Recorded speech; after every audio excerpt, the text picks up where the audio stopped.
লক্ষ্মীপুরে মহাসড়ক ও জেলার আঞ্চলিক সড়কে প্রায় প্রতিদিনই ঘটছে দুর্ঘটনা।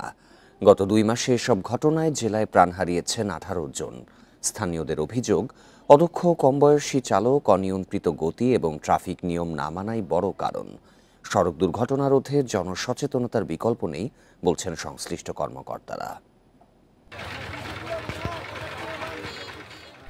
লক্ষ্মীপুর ঢাকা মহাসড়ক, মজু চৌধুরী, রায়পুর, রামগতি ও রামগঞ্জের বিভিন্ন আঞ্চলিক সড়কে প্রতিনিয়তই ঘটছে দুর্ঘটনা।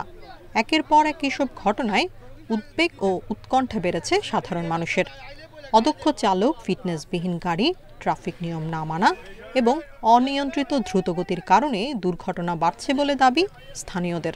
ড্রাইভিং লাইসেন্স নেই, অদক্ষ ড্রাইভার, তারা কোনো নিয়ম কানুন মানে না। অনভিজ্ঞ ড্রাইভার, এরা বেপরোয়া গাড়ি চালায়, কোনো ট্রাফিক সিগন্যাল মানে না।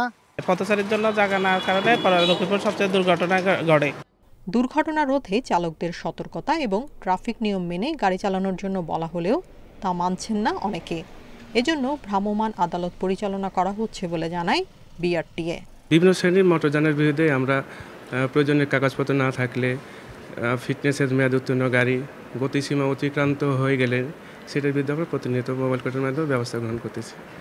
চলন্ত অবস্থায় মোবাইল বা হেডফোন ব্যবহার করা, বিপজ্জনক ওভারটেকিং এবং পথচারীদের অসতর্কতাও দুর্ঘটনার কারণ।